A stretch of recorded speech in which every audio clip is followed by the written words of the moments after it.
On this episode of Beatles News Briefs, we welcome our special guest, Don Dannemann of The Cyrkle, who talks about their big 60s hits, being managed by Brian Epstein, and touring with the Beatles. Here we go. We welcome the Beatles!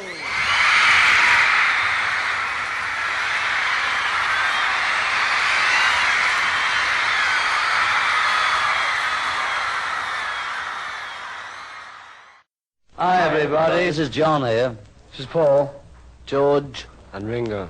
And we're very happy to be on your program once again. Hello everyone and welcome to show number 82 of Beatles News Briefs. I'm your host Steve Marinucci and I hope you're all staying safe. On today's show we have a very special guest, Don Dannemann of The Cyrkle. The Cyrkle had two big top 20 hits in 1966.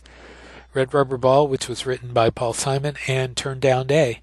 Well, something that Beatle fans might not be aware of, at least not all Beatle fans, is that they were managed for a time by Brian Epstein. And Don Dannemann talks about how they got together with Brian Epstein and how they were also on tour with the Beatles and what it was like being on tour as a support band for the Beatles. So here goes this interview. This is a delightful interview, and we hope you enjoy it. We're talking with Don Dannemann of The Cyrkle, who, if you are a 60s music fan, as I presume you all are, remember Red Rubber Ball and Turn Down Day, their hits. But they also had some very big interaction with the Beatles. They toured with the Beatles. They were managed by Brian Epstein. And we're gonna talk with Don Dannemann about this. Hello, Don. How are you? I'm good. Hi, Steve. Good to be here. Let's start with the what came first? Did the meetup with Brian Epstein come first, or did Red Rubber Ball come first? No, the meeting with Brian Epstein came first. Okay. And basically, the story behind that, and, cut me off if I'm going too long on stuff, but here's the story behind that. The Rondells, a college fraternity band from Lafayette College, starting in 1961, and a really good fraternity band, we played in Atlantic City 2 summers, the summer of 64 and summer of 65. At the end of the summer of 65, when we were basically going to go our separate ways, right at the end of the summer, a gentleman named Nat Weiss came into the Alibi Bar where we were playing in Atlantic City, and he heard us, and he introduced himself. Hey, my name is Nat Weiss. I'm a matrimonial lawyer, but I am a good friend of Beatle manager Brian Epstein, and you guys are really good. And we are actually starting a management company here in the States. Brian and I will be partners. And I think you're really good. Why don't you contact me, and maybe we'll get something going. So we thought, baloney. We've heard a lot of that nonsense. No way. Anyway, so the summer ends. When was this? Was this 65? That was 65. Summer of 65. Okay. Okay. All right. So now, summer ends. Of the 4 of us, I am now working for my dad in the sheet metal factory. Tom and Marty are still back at Lafayette. Tom had 6 months to go. Marty had a year to go. And Earl, original keyboard player, was off in medical school. And I just thought, he gave me a card. Why don't I call him and, see if it's maybe real? So I called Nat Weiss, and he remembered me. Oh, yeah, Don, hi, how are you? Yeah. Hey, why don't you come down to the city? Now, I'm living with my folks in Eastchester, New York, a suburb of New York. And Nat lived in the city, and he says, yeah, come on down. I'll introduce you to Brian. So I light up, really? Okay. He gave me a time and an address, and it was on the Upper East Side of Manhattan. It was a walk-up. It was like the second floor of a small building. Went down with a buddy of mine. We go, and there's a party. Nat is not there, but there's a party. We walk in, and we're hanging around, and we're both kind of shy, so, we're not talking hardly to anybody except each other. Anyway, a little time goes by, and in walks Nat. I go up to him. Oh, yeah, Don, come on. I'm going to introduce you to Brian. I follow Nat downstairs, and there, right outside the door, parked on the street, is a limo. And Nat, in a very dramatic pose, he opens the door, and with his hands, he beckons me into the limo. And I go into the limo, and he sits me down, and there I am sitting across from Brian Epstein. So I'm trying to be cool, and Nat introduces me, all right? Mm-hmm. So whenever I tell this, I have to say, this is going to sound like I'm really bragging, so I'm not what Nat introduced me as. Let's just leave it at that, and now I'll tell you how Nat introduces me. He goes, Brian Epstein, I would like you to meet Don Dannemann, one of the finest musicians I know. Well, I gulped. I mean, I'm okay. I'm a pretty decent guitar player. The finest, probably not. Anyway, I got to shake Brian's hand, and we did a short exchange. Brian, wow, we're such Beatles fans, and it's so great to meet you. And if we can get something going, that would be wonderful. With our band. Mm-hmm. So it was short, and Brian was a true gentleman. Anytime in all the interactions we've had with him, he was always a really nice person and very accommodating. And it was sort of along the lines of, oh, Don, yes, it's great to meet you. Nat has spoken very highly of you, and perhaps we can get something going. So anyway, after a short back and forth exchange, Nat, in the same dramatic way that he beckoned me into the limo, he beckoned me out with his hands, So out I went. I'm now standing on the street, door closes, and I picture this as a video movie being shot. The camera is behind me, so you see me kind of in silhouette. It's kind of, it's at night. And the limo slowly pulls off down the street, disappears into the darkness, and then fade out. So obviously this was a huge deal. I just met Brian Epstein. Nat is for real. I called the guys at Lafayette, Tom and Marty, who were still at Lafayette, like I say. I said, hey, guys, this is real. I just met Brian Epstein. So this got us to set up a makeshift recording studio with our own personal couple of tape recorders that we had and our mixers that we had for the band, a mic mixer. And we recorded a couple of demos. And I made an appointment to play those demos for Nat. And interestingly enough, just as a quick side, the day that I had the appointment to play these demos for Nat, anybody from that time will know exactly what I'm talking about. But what happened was that was the day when the whole East Coast had a blackout. Oh yeah, I remember that. I was living there at the time. Yes. Oh yes. Okay, well that was the date. So obviously I didn't get to do it then, but I got to do it a few days later. So I lugged my tape recorder to Nat's apartment on the Upper East Side in New York, and I had the tape recorder, and this is before little devices that we now have. This was a tape recorder. I had a lug. It was heavy.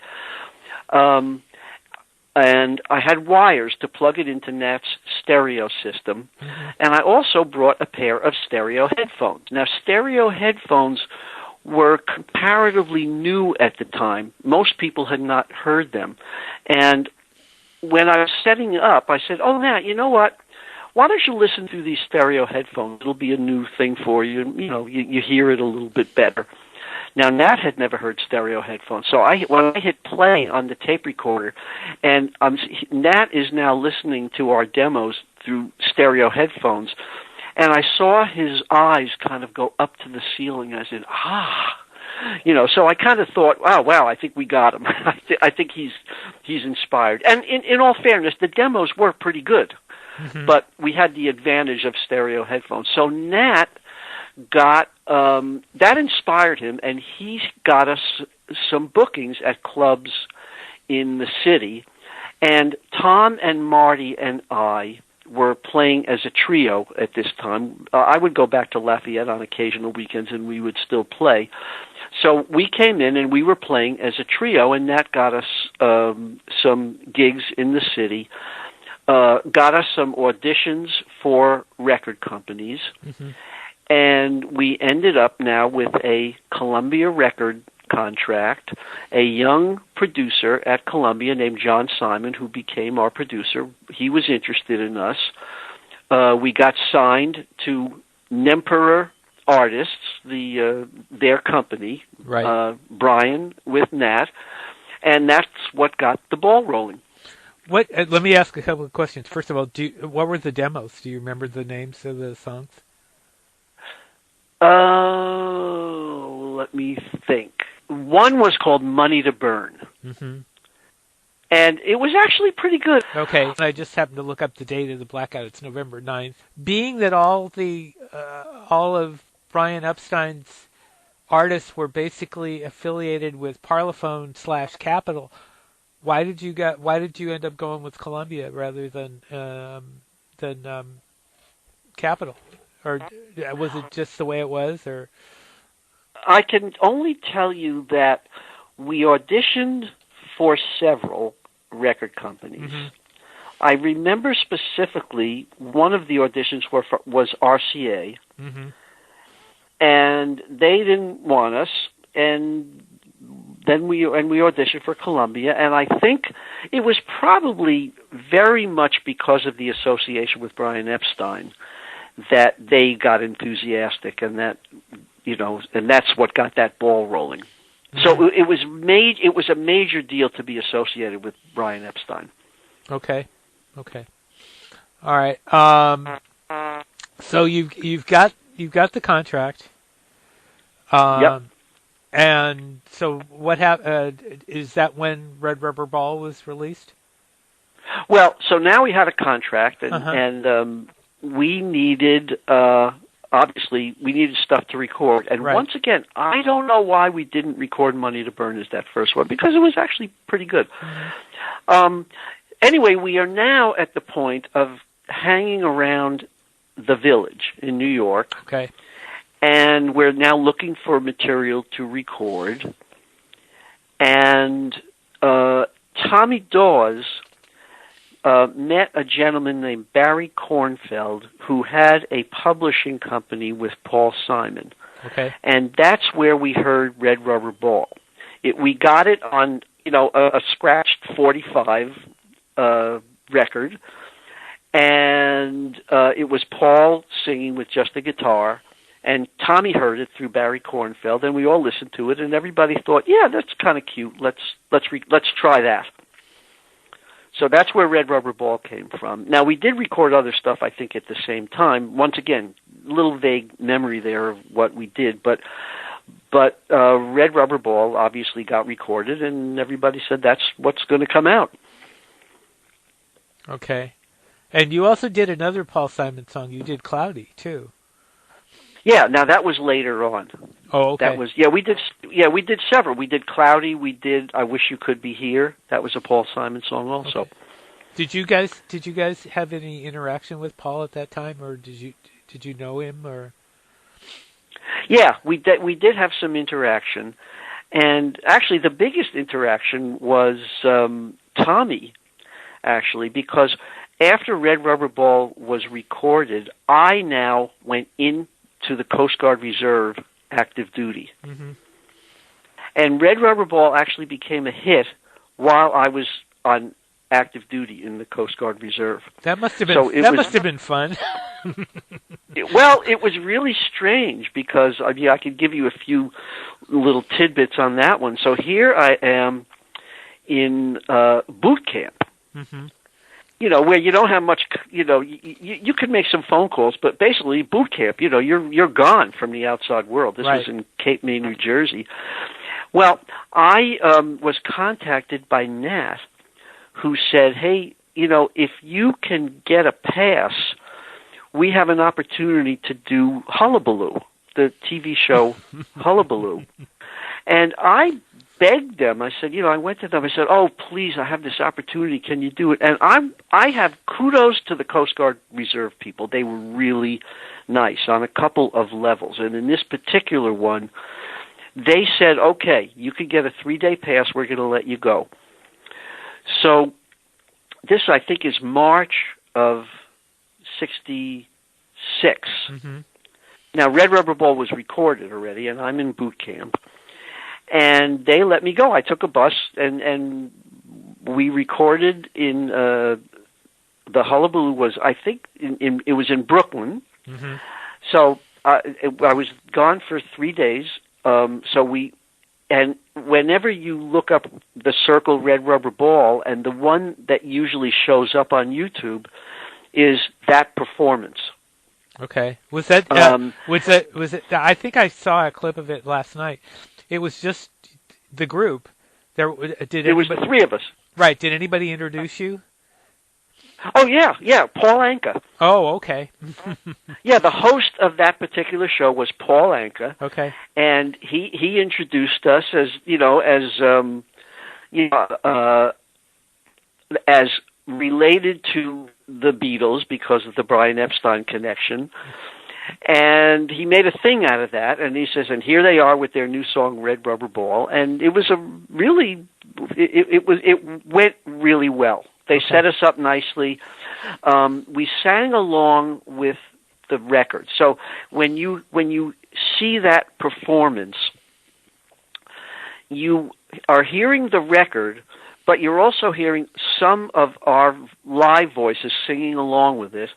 And you hear a little bit, I think, of the audience clapping along. That's my recollection of how that went. But that was a real, that was a great way to introduce Red Rubber Ball to the country. It was great. Mm-hmm. Was that the? Did you guys also do Shindig at a later time or? No, never did Shindig. And the thing that really I'm disappointed about, as I think back, is I don't understand why we never did Bandstand. Ooh. Because it was a logical thing. We had a hit record. How could we not have done Bandstand? Anyway, we didn't. You were never approached by Dick Clark to do it? Well, personally, no. But whether Nat was, because Nat manned the office in New York. Brian was in and out. Nat was kind of the hands-on guy. Okay. Usually, and I don't know if he was ever approached or not. Yeah, I don't know that. Because that would have been, you would have been natural for that. I mean, that would have been. Oh, absolutely. Yeah. It was. I can't understand why we never did. Yeah, that's interesting. Okay, so you've got the record. It's being played on the radio. Now, how did the touring thing with the Beatles come up? Well, this is another good one. At least I get a kick out of it. So here I am. I'm still in Coast Guard boot camp. Now, boot camp ended. And once again, thank you, Coast Guard. Because everybody from my week of boot camp, when we got out of boot camp, they went on a Coast Guard cutter, which means you're gone. You're out to sea and you're gone. And I begged them. I said, please, can you get me somewhere in New York where I can, not be gone? And I think, and I even offered, I said, and you know what, and we'll play at the Officers Club, whatever you need, we'll do that. And they did, they said, okay. They put me on a buoy tender on Staten Island. Mm-hmm. So I am now on a buoy tender, washing pots and pans, mess cook on a buoy tender, and at night I would take the ferry, go into the city, and we'd record. And sometimes I was up all night. I'd get back just in time to, sign in and be on duty and wash pots and pans. And I was able to get off most weekends where we could play. So once again, thank you, Coast Guard. And my experience is kind of nice, So anyway, we now find out, because yes, I'm on the buoy tender, but I'm also back and forth in New York. So there's communication back and forth, and we find out that we have been invited to do the Beatles tour. Right. The Beatles tour started a month before I was getting out. So they were actually in the process of trying to replace me for the Beatles tour, because how could they turn the Beatles tour down, you know? Right. Anyway, my analogy for this is, you all heard of Andy Warhol's 15 Minutes of Fame? Oh, yes. Where, you know, and it's kind of like, if you're having your 15 minutes of fame, it's kind of like everything goes right. Well, in this case, we were evidently in the middle of Andy Warhol's 15 Minutes of Fame, and everything went right, because what happened was the government decided that 6 months was now going to be 5, out of the blue, which means I got out in time to do the Beatles tour. I didn't have to ask for any favors or anything. It's like I was out, we were able to do the Beatles tour, so that was a thrill. So that's how, so we got invited, I was able to do it, and in this case it was myself, Tom, Marty, and Earl, who was in medical school, now had the summer off, and he was still our keyboard player, at least officially, and so it was the 4 of us. Okay. And we did the whole tour, yeah. And so, at what position did you have on the bill? Where did you come in? In other words, I think.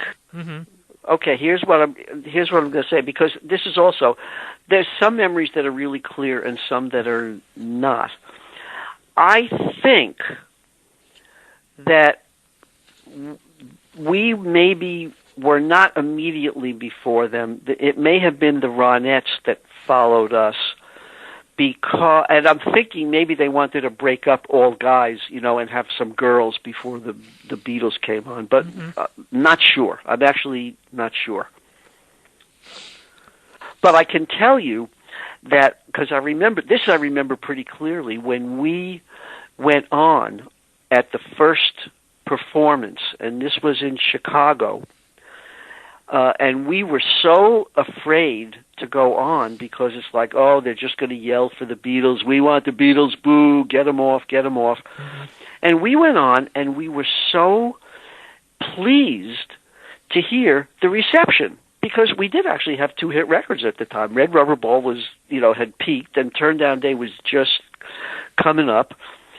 And everybody whooped and hollered and cheered, and it was actually pretty cool. We had a really nice reception, and it was a successful performance. So, yeah, it was great. What you are about to hear is an audience recording of a portion of The Cyrkle playing Red Rubber Ball live in Toronto in 1966. The quality is not very good, and we had to boost the level for you to hear it better. But this is just an example of The Cyrkle playing live on the Beatles tour. We thank Don Dannemann for allowing us to use this.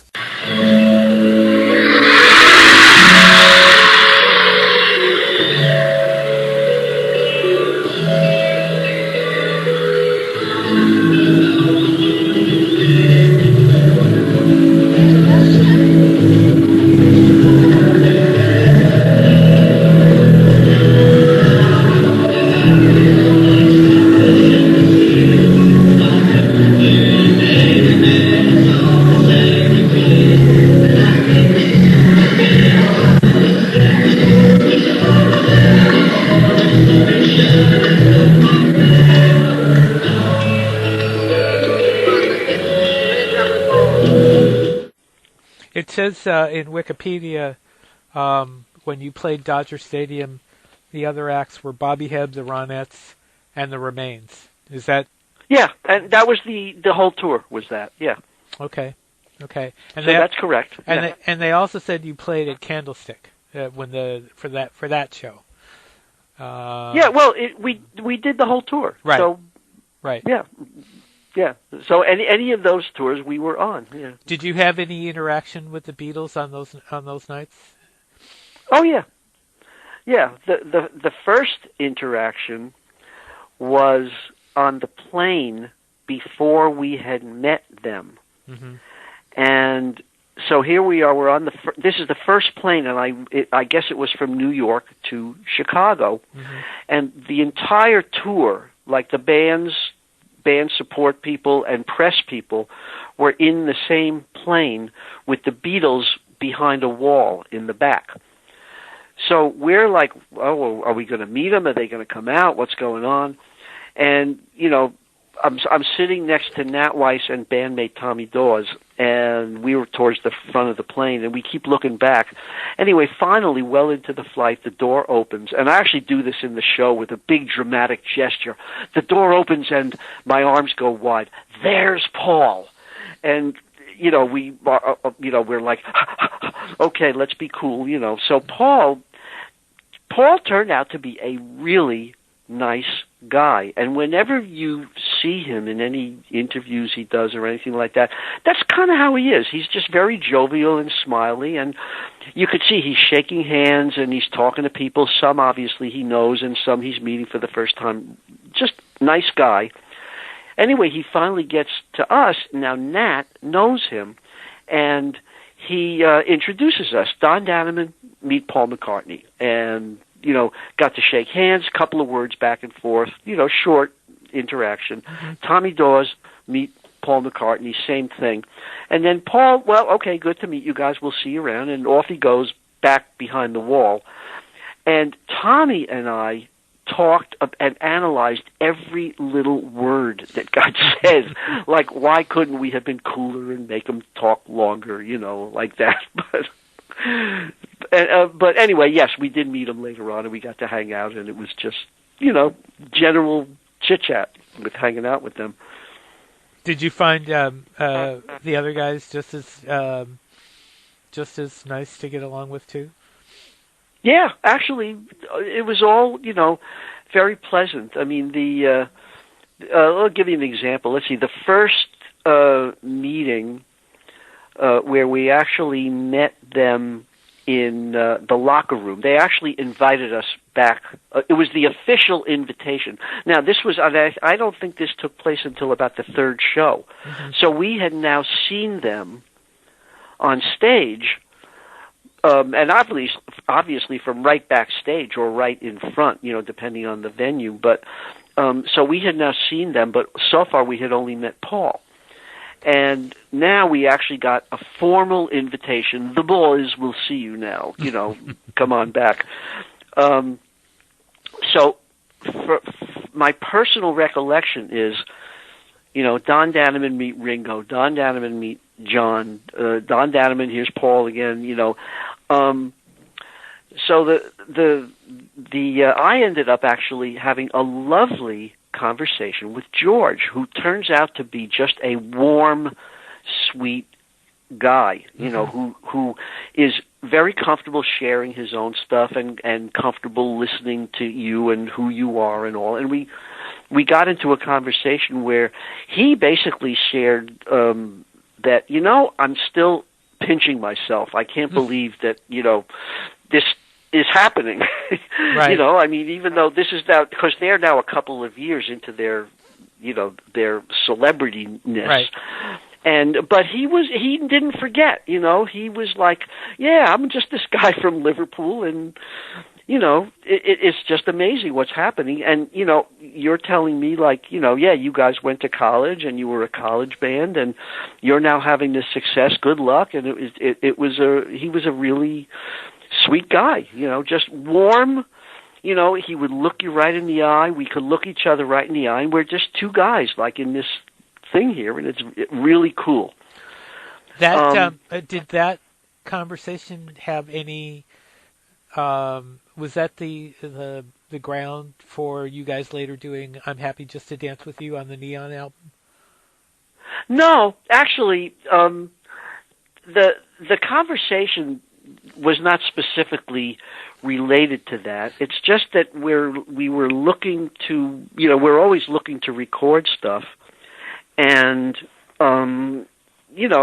we thought this would be an interesting thing to record. And actually, we had, and I think, wait a minute, I have right in front of me here the albums. And I'm gonna check something. Wait, Money, Cloudy, How Can We Leave in This Fire? Big Little Woman. I know that we had comments from Paul McCartney about changing, all the key changes in Happy Just to Dance with You. Oh, okay. Because we had a whole bunch of. Wait, it doesn't matter if it's I'm happy. I'm looking at the Neon album. Yeah, you did. Your version was not a straight ahead version. It was, you really reworked it a little bit. Yeah. Anyway, yes, it is on the Neon album.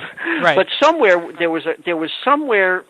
I know that we had some conversation with Paul McCartney about, boy, you did all those key changes on Happy Just to Dance with You. We had a little bit of laugh on that. Conversations with John Lennon always were along the lines of, well, guys, have you learned to spell yet? Because it was John that gave us our name. Here we are in the studio, and this is the early days of the Columbia record contract. So here we are, new Columbia record contract, management contract with NEMPER, Brian Epstein and Nat, and we still needed a name. We were still the Rondells at Lafayette College. Okay. And now, so what's our name going to be? So we're in the studio, and Brian comes up to me. He says, "Oh, Don." I'm going to try and imitate Brian. I can't. I mean, obviously, he doesn't sound quite like this, but it's right. Fun for me to try and, once again, a very gentlemanly delivery. "Oh, Don, take a look at this." And he hands me his business card. And I see on the business card, it's a regular business card. It says Brian Epstein on it. He says, no, turn it over. I turn the card over, and it's like, there's some scribbling on it. Sir, Kurt. No, I'm sorry, Brian. What am I reading here? He says, "Oh, Don, this is your new name, and it's The Cyrkle, and as you see, it's the funny spelling." And it was, when I was back in Britain, I asked the boys, as they were, the Beatles were lovingly referred to as the boys. Right. I asked the boys, hey, we have a new American group, and we need an interesting name. Anybody have any ideas? And it was John that came up with The Cyrkle, and as you can imagine, John's mind. He's the one that came up with the funny spelling. Right. And so here I am with this card in my hand that probably is worth, I don't know, thousands of dollars today to have that card. That went in the trash the next day. I was so annoyed at myself for that. But we found out one interesting thing because I've been telling this story for years, about how we got it, and it's true. Mm-hmm. But we actually found one addendum to the story, and this was last year. Let me think about this. In, I think it might have been June, it was in Charlotte at a Beatles convention, actually, that we attended. And the fella they ran the video of Hullabaloo. Since I was there, they ran the video of the Hullabaloo show, and we got to chatting with the guy who was running the video, who was a Beatles fan. It turns out, he was there running the video, but he also was a Beatles fan, and he told us, and we did not know this, that one of the Beatles albums that had been recently released. And I'm not sure which one it was, but it was one of the huge, big albums everybody knows. One of the possible names for the album was The Cyrkle, or A Circle. It had the word circle in it. And so we realized that John had that circle in his head. And he put that into, why don't we name this group the Cyrkle and give it a funny spelling? So that was a new thing that came up, which we didn't realize. But anyway, that's how we got the name. The Cyrkle came from John, presented to us by Brian in the studio at Columbia Record Studios. Wow. That's a great story. It is. The Beatles connection that we have is so cool, and it is so fun to talk about it. So many years later, when so many people still love the Beatles, and they're still in our age range, and even through the whole age range. Right. They're so great, and the fact that we had that association, very cool, very cool. What was it like standing on a stage having all those girls scream?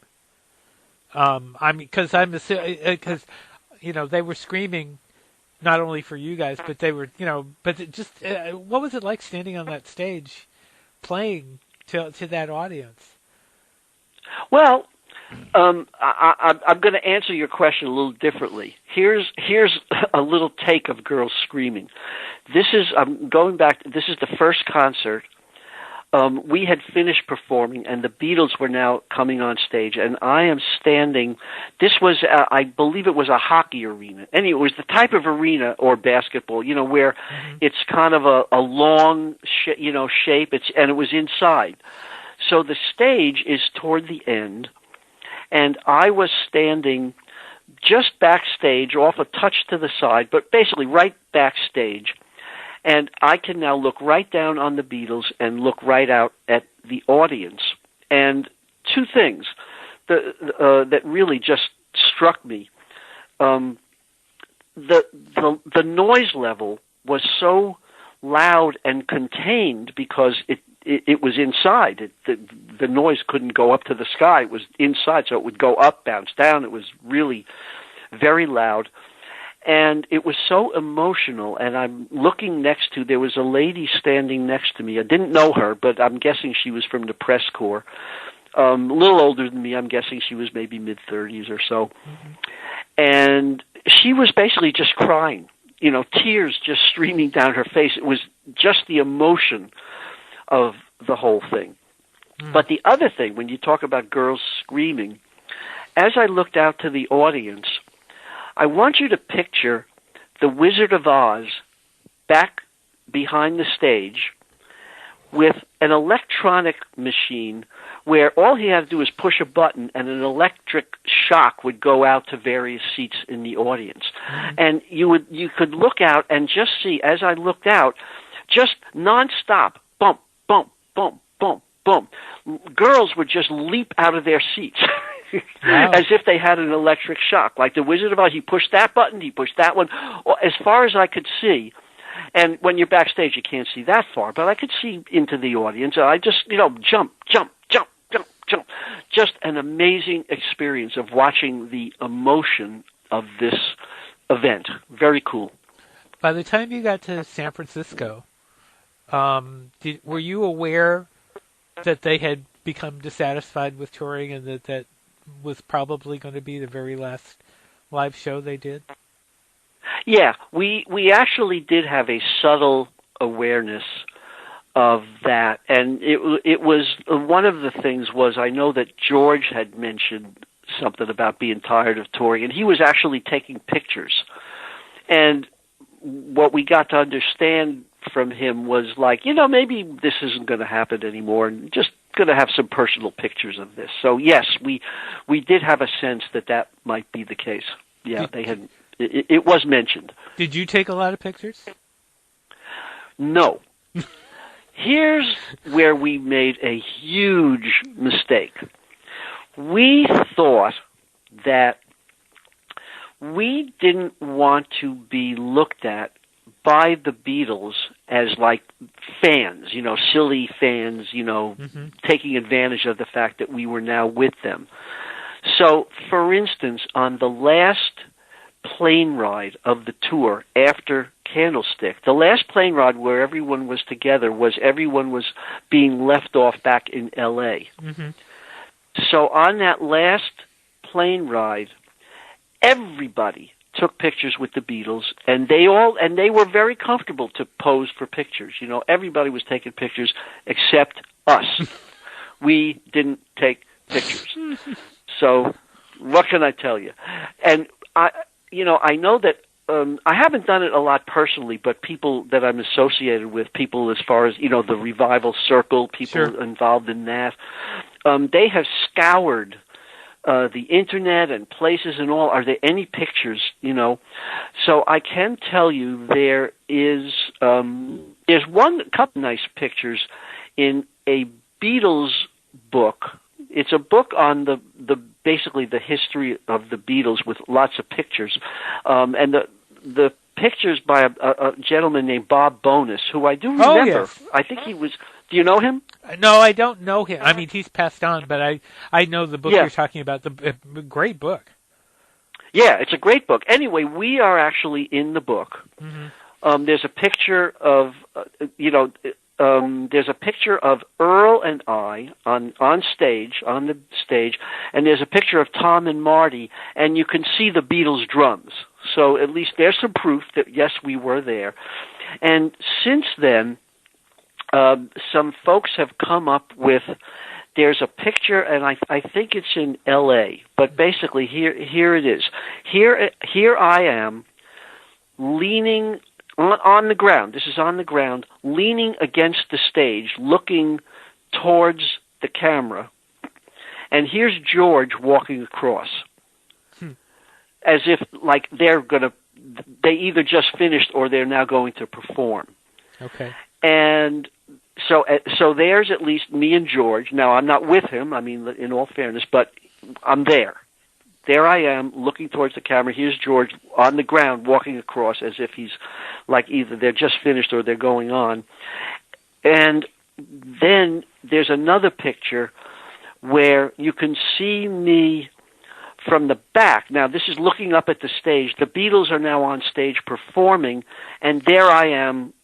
My back is to the camera, but you can see it's the same guy. The same. I haven't had the same clothes on, so you can clearly see it's me, looking up at them. So far as I know, at least, that's as good as we're going to get of any pictures with the Beatles on tour. So we were jerks. Very silly. There are tapes of several of the shows on that tour, but specifically the San Francisco show. And one of the things that Paul says in the audio is that it was very cold, which is not surprising because if you've ever been to, which I have, to Candlestick Park at night, it gets very, very cold there. Do you remember how cold it was at Candlestick? I remember chilly. I don't remember like cold as in really, really cold. No, I don't remember. I remember chilly.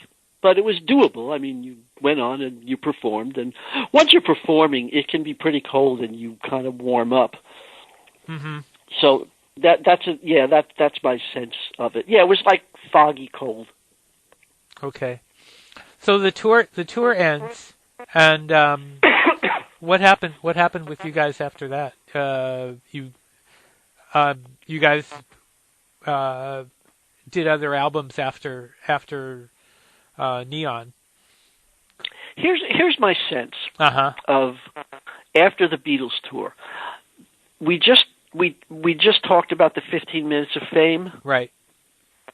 My sense is that was the beginning of the 15 Minutes of Fame were over.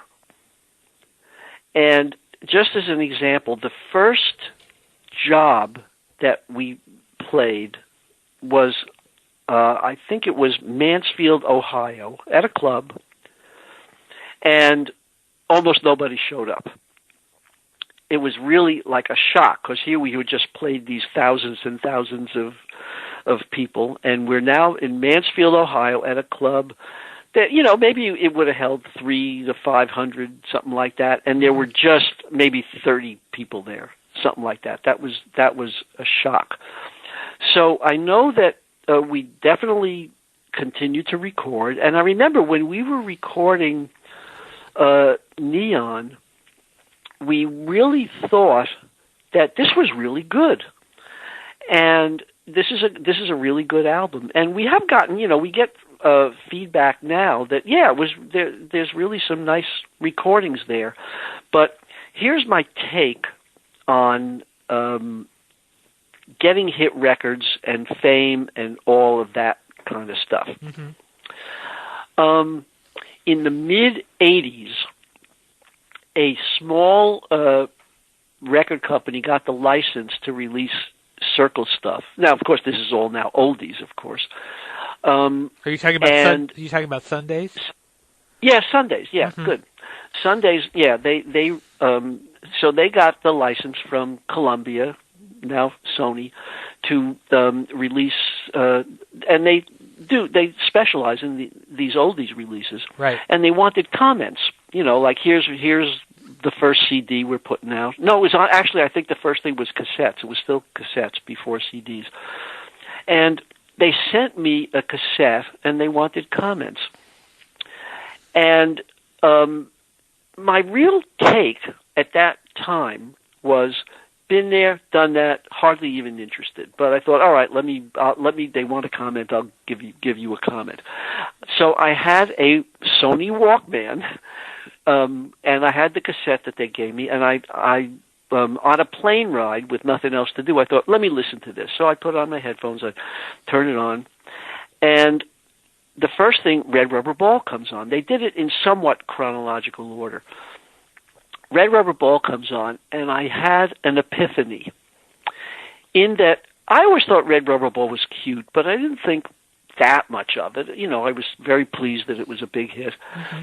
Anyway, it came on, and the first thing I hear, the lead guitar and the organ that go against each other in the opening, and it just hit me, oh my God, how recognizable that is. That really, it sounds like a hit. It actually sounds like a hit. And then I heard the vocal came in, and Tommy and I started out, I should have known you bid me farewell. And then when Tommy comes in, now I know you're not the only starfish in the sea, the blend was just beautiful. And it just hit me. This had the magic ingredients of a hit record. Everything came together in this, and it actually did deserve to be a hit record. And then Turn Down Day comes on, and Turn Down Day, maybe a little less, but similar. Wow. Really recognizable. That was, if I can interrupt, that's the one thing that when I was listening to the albums, because I was listening to them this morning, you really notice with you guys, your vocal blend was very, I hesitate to use the word commercial, but that's really, given the time and given the way music was at that time, it was very, you guys had it. You guys nailed it down, Yes, and when I listen now, yes, we really did. I'm amazed. I'm pleased. What was the difference between, and I was thinking about this morning when I was listening to the album, what was the difference, or what would you say about making music at that point in time? What was it like? Because like I say, your albums reflected that era. Everybody's albums reflected that era, I suppose. But, as an artist, as a musical group, what did you feel you had to do? Does that question make sense? Well, here, I'll continue with my train of thought, and yes, it kind of does. So, anyway, continuing to listen, here's what I got from continuing to listen now to that cassette. Basically, you could hear that the recordings got a little better, a little more sophisticated. We got better. We got more professional. But as good as they were, they didn't quite have the magic of Red Rubber Ball and Turn Down Day. And my conclusion was that you could take the best writers, the best musicians, the best singers, the best producers, the best arrangements, the best recording studio, the best of everything, and you can make a recording, and here's what you can guarantee. It will be a really good recording. Here is what you can't guarantee. It will be the magic that sets it apart from others to be a hit record. You cannot guarantee magic, no matter what you do, when you are making a new recording. And sometimes it happens, and sometimes the best still is not that magic to be a new recording. And it was really kind of mind-blowing for me. And what I get was, somehow or other, we never quite got the magic, even though the good recordings, people still request sometimes, but we didn't get the magic of Red Rubber Ball and Turn Down Day as we continued. Did you, how many albums did you guys do altogether? Was it just basically three? We did Red Rubber Ball, Neon, and then we right as we were breaking up, we did the music for a movie called The Minx. Okay. And The Minx, my understanding about The Minx is that it never went anywhere, but it has become somewhat of a cult favorite by people. Okay. At least some. Yeah. They have put it, and it is available on Sundays if anybody's interested. And there's a live album I saw. Is that legitimate? That's not a bootleg. Oh yeah, the live album is that is done by the Revival, by our Cyrkle Revival. And let me let's skip ahead 15 Yeah, let's skip because I was going to ask you about that anyway. You guys are now touring again. You're now performing again. When did that start? Yes. Okay, so this would have been, I think it would have started out in 2016. And basically, bandmate Mike Loskamp, who is the gentleman who replaced Earl when Earl just couldn't stay out of medical school. So in the fall of 1966, Mike Loskamp became a part of the Cyrkle. So he was there. He was there. He's from 1966, and he never stopped playing in bands from the time the group broke up. He had a full-time job. Actually, he worked for AT&T, but he never stopped playing in local bands. He went back to Dayton, Ohio, moved to Columbus, and he played in actually many local bands, but one of the bands he played with regularly was a band called the Gas Pump Jockeys. One of the gentlemen in the Gas Pump Jockeys is Pat McLaughlin, who you have been in touch with. Who I've been in touch with, yes. Obviously setting this up. Yep. Pat McLaughlin, I call him the go-getter guy. He was a sales manager at AT&T, actually, and successful. And he's retired from there. And he, realizing that Mike Loskamp had been with the Cyrkle, he thought, why can't we be the Cyrkle? Why can't we go, many bands, some of the bands that go out under the name of 60s artists, there's not even any original, but at least here we got one guy. And an agent friend of his said, why don't you get one more guy and we'll book you as the Cyrkle. So Pat actually had a really hard time tracking me down for some reason. It's really kind of funny.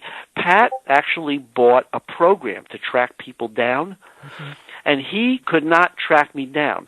Now, I get fan mail now from as far away as Poland and Russia and to my home. So these people track me down, but Pat couldn't find me. Anyway, finally, with a whole thing, they finally tracked me down and we got in touch. And they asked me, hey, would you be willing to be a part of a revival? Can we be the Cyrkle again? And I'm comfortably retired from my commercial music career. And I'm sitting in the living room with my wife and on this phone call on speakerphone, and she actually gave me the thumbs up, yeah, Don, you should do that. That would be really cool.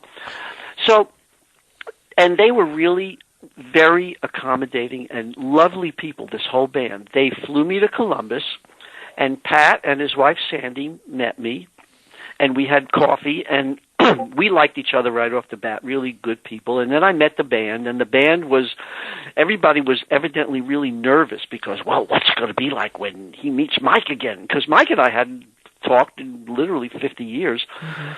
So anyway, so we go to bandmate Don White's house. He is the lead guitar player of the current revival, and he has a rehearsal studio in his basement, and we were going to, meet and, like have a meal and then play, see how we did.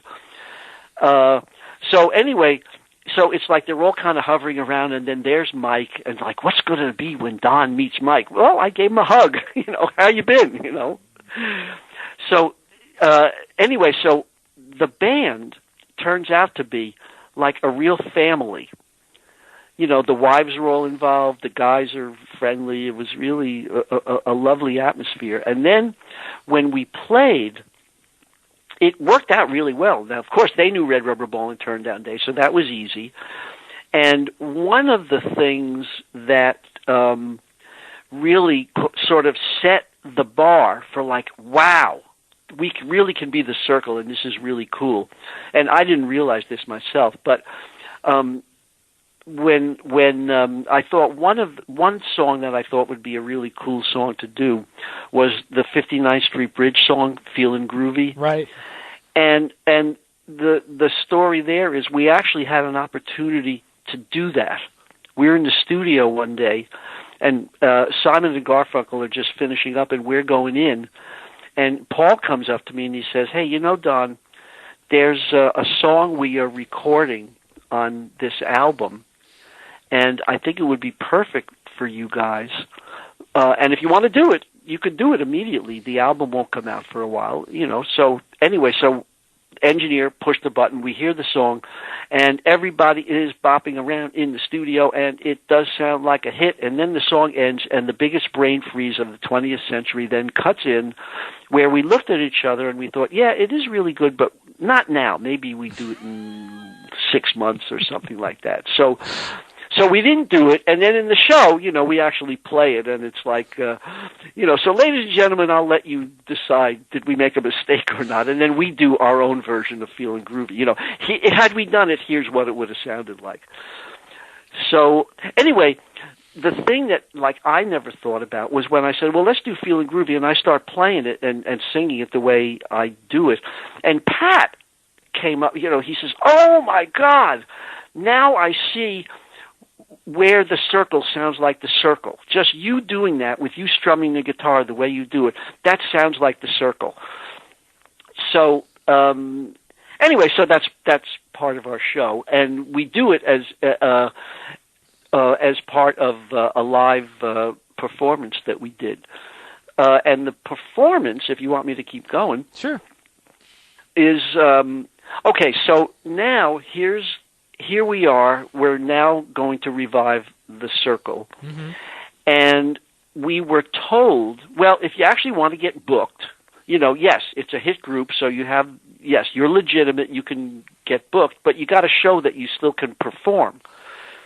So we were told you need to make a promo video and don't shoot it on your cell phones. It has to be like a real professional job. Right. So, once again now, so this is going back to Pat McLaughlin, go-getter guy for the band. He booked a theater, he booked a professional video crew and a sound guy, and we did a concert, which was recorded and filmed. So, now, we were, in all candor, we were not perfect. It was the first time we had played together, live, in a theater. Lots of mistakes, but fixable. And so we did the promo video, and I actually mixed it myself. And I know how to mix from all my commercial careers, and I have a studio at home, and I can do this. And I fixed it, and it's actually pretty good. And if you listen to the live album, I'm pretty proud of how it turned out. So anyway, so we had we now had the promo video, and we were ready to go on the road. Now, still, we needed a booking agent, and we had to get some concerts under our belt where people knew we were okay, we were good. And the first concert that we did, which it came about kind of by a fluke, in that it was in Lakewood, New Jersey, and this is now in 2017. I think this might have been early fall of 2017. And the Love and Spoonful had some kind of problem, and they had to, they were the headliners, but they had to cancel because of some kind of problem. And our agent had suggested to the promoter, "Hey, why don't you put the Cyrkle in?" Now we couldn't be the headliners, but we added to the thing, and he changed the show around. I think the big headliner was Gary Puckett and the Union Gap, and the Vogues were on it, and let me think, who else was on it? Don't remember, but it was a good concert. And we opened the show, and we were great. We were short. We played 4 songs. We had a standing ovation, and the promoter was really impressed. His name is Joe Marioni, and we've become really good friends with him now because he's hired us a lot. He's like, we're part of the family. So that got the ball rolling, and we now tour. Yeah, we're out and about.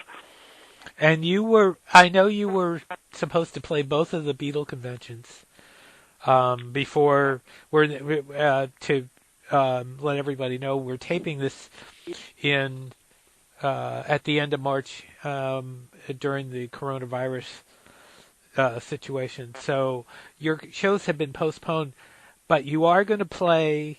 You've both of the Beatle Fests have been rescheduled for the same weekend, which is kind of interesting. October 9th to 11th because of John Lennon's birthday. You're playing Abbey Road on the River, correct? Or are you going to play Yes. Are you going to play both, or just Abbey Road on the River? No, it's going to be just Abbey Road because it's a conflict. We just we can't do it. So evidently, it is my understanding that we are.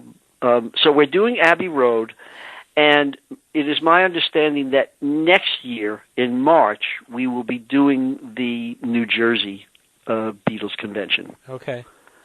So we are doing that, and we also are doing for the second year in a row. Actually, we're doing the Charlotte Beatles convention.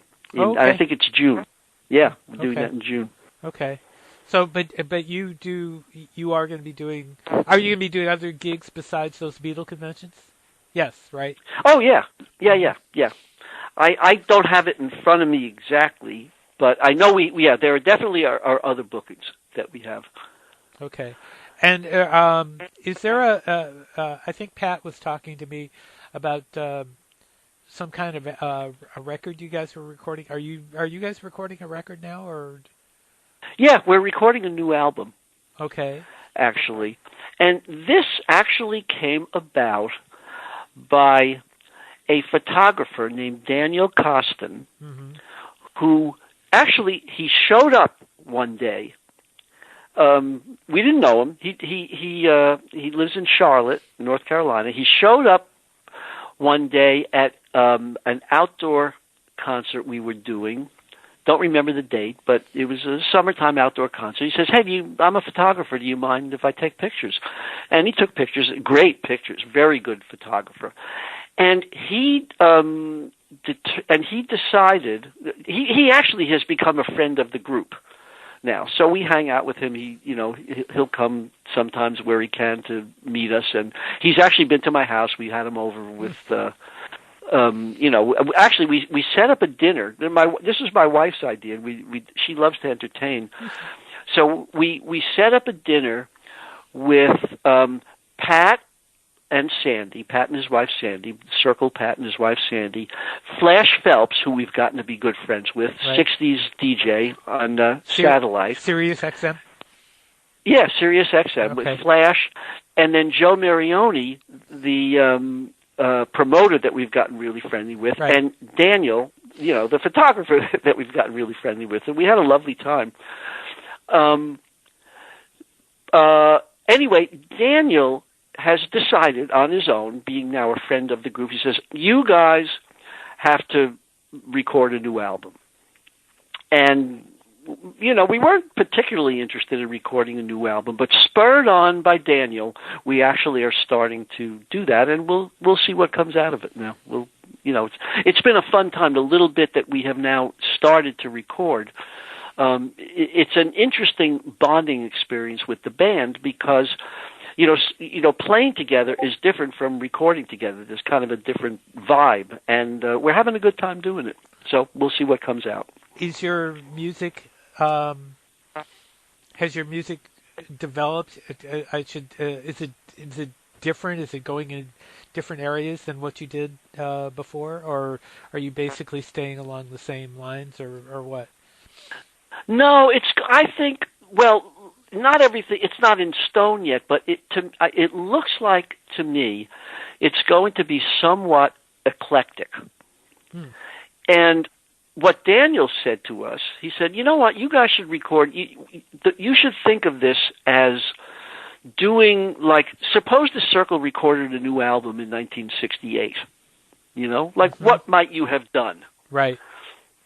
And so so it's not as though we literally have to say, here's 1968, but it's like, what interests you that might be interesting to record and to hear. We actually did Feelin' Groovy. I was going to ask you if you were going to do that.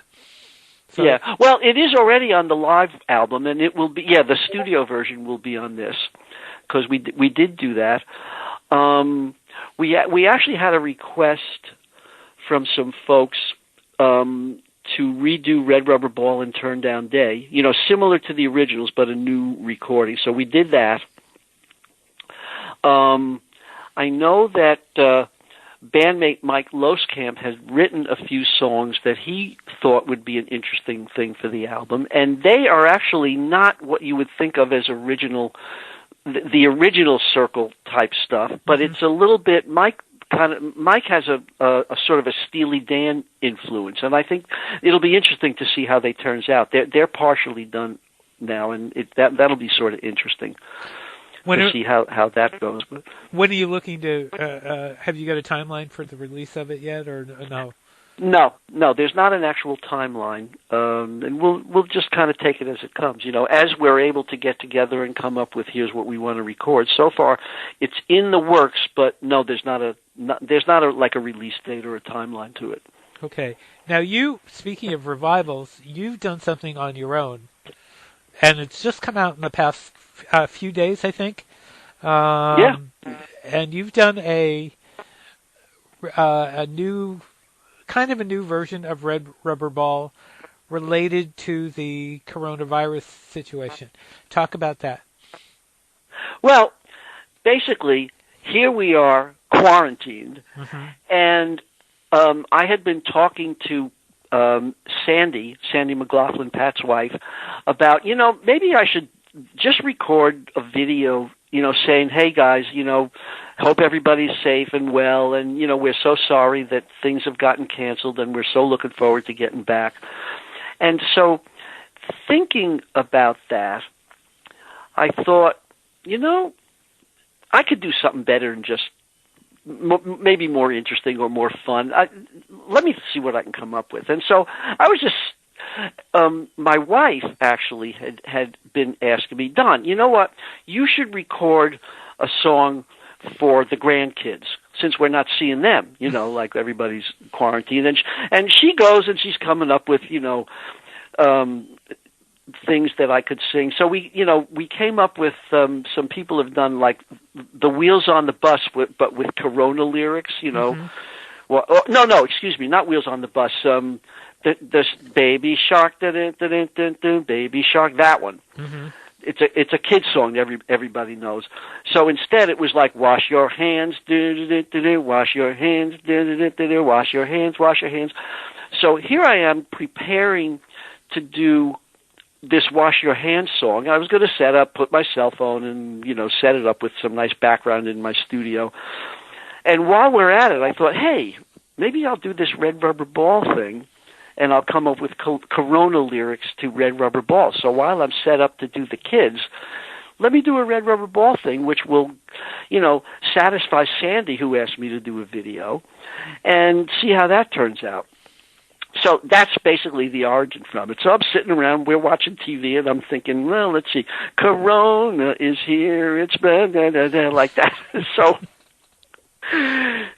there you go. We have the coronavirus video, the red rubber ball coronavirus video. And it's really cute. And I'm thank you for allowing me to use the audio, because we're going to include the audio in this show. It's very nice. It's very nicely done. Well, thank you so much. It was fun to do, and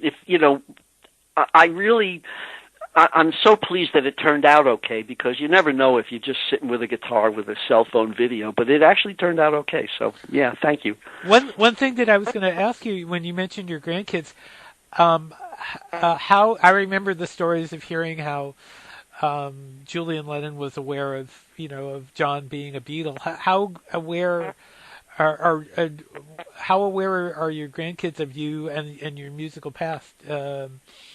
How aware is probably the wrong question, but I mean, are they, is that really, I don't know, do they know that their grandfather is a star? They don't quite get star so much as, Grandpa plays guitar and sings. They certainly know that.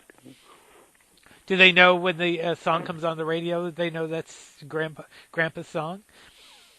Well, of course, they're not going to be listening to the 60s channel, but I know that our daughter, will have it on sometimes, and it'll come on. So yeah, they're aware of that.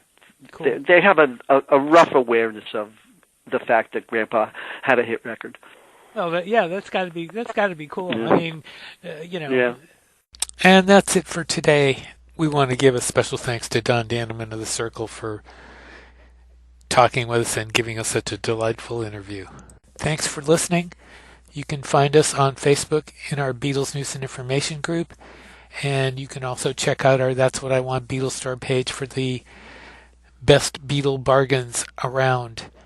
We hope you'll be with us next time. Be sure to subscribe. We're available wherever podcasts are found. There we go. Till next time, this is Steve Marinucci saying, "Be seeing you."